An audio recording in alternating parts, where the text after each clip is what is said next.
আসসালামু আলাইকুম এভরিওয়ান। গত 25শে মে থেকে 3 জুন 5 ম্যাচের টি-20 সিরিজ খেলতে পাকিস্তানে বাংলাদেশে ভ্রমণ করার কথা ছিল। যদিও বাংলাদেশ পাকিস্তান ভ্রমণ করেছে, কিন্তু সূচিটা পরিবর্তন হয়েছিল মূলত ইন্ডিয়া পাকিস্তান যুদ্ধের কারণে। পরবর্তীতে সূচিটা পিছিয়ে 27 মে থেকে 5 জুন হওয়ার কথা ছিল, কিন্তু যেহেতু 7 জুন বাংলাদেশ ঈদ ছিল, যার কারণে ওই সূচিটা কিন্তু কমিয়ে সে ফাইনালি 30 মে থেকে 3 জুন কিন্তু 3 ম্যাচে টি-20 সিরিজ হয়েছিল, 2 ম্যাচ কমে।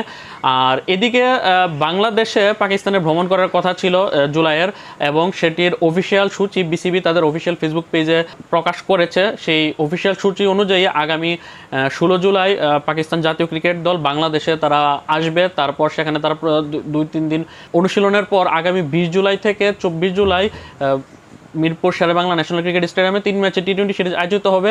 প্রথম টি-20 ম্যাচটি শুরু হবে 20 তারিখ, দ্বিতীয়টি 22 তারিখ এবং তৃতীয়টি 24 তারিখ অনুষ্ঠিত হবে, এবং সবগুলো ম্যাচই মিরপুরে হবে এবং সবগুলো ম্যাচই সন্ধ্যা 6টার সময় শুরু হবে। এবং আগামী 25 জুলাই তারা নিজ দেশে ব্যাক করবে, অর্থাৎ পাকিস্তান জাতীয় ক্রিকেট দল।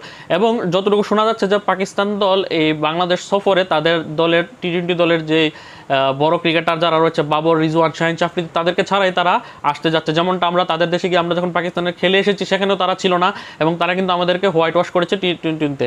এখন তো বাংলাদেশ জাতীয় ক্রিকেট দল বর্তমানে শ্রীলঙ্কাতে সফর করছে। শ্রীলঙ্কাতে তারা দ্বিতীয় টেস্ট ম্যাচ চলমান রয়েছে। তারপর আগামী 2, 5 এবং 8 জুলাই 3 ম্যাচের ওয়ানডে সিরিজ অনুষ্ঠিত হবে, যেটা দল ঘোষণা হয়েছে। তারপর আগামী 10, 13 এবং 16 জুলাই অনুষ্ঠিত হবে 3 ম্যাচে টি-20 সিরিজ। 16 জুলাই বাংলাদেশ টি-20 সিরিজ শেষ করে 17 জুলাই বাংলাদেশে ব্যাক করবে। তারপর তারা এসেই তারা কোনো বিরতি নেওয়ার সুযোগ নেই, তারা আবারও অনুশীলন করে পাকিস্তানের বিপক্ষে টি-20 সিরিজে নেমে যেতে হবে। এখন পর্যন্ত বাংলাদেশের ন্যাশনাল টিমের টি-20 শ্রীলঙ্কার বিপক্ষে টি-20 সিরিজের স্কোয়াড ঘোষণা করা হয়নি।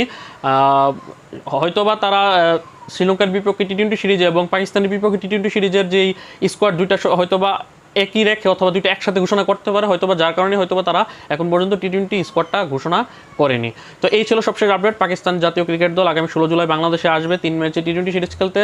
20, 22 এবং 24 জুলাই বাংলাদেশ সময় সন্ধ্যা 6টায় মিরপুর শেরেবাংলা ন্যাশনাল ক্রিকেট স্টেডিয়ামে ম্যাচগুলো অনুষ্ঠিত হবে, এবং 25 জুলাই তারা নিজ দেশে ফেরত যাবে। তো আপডেটটি জেনে কীরকম লাগলো সেটা অবশ্যই কমেন্ট করে জানাবেন। আল্লাহ হাফেজ।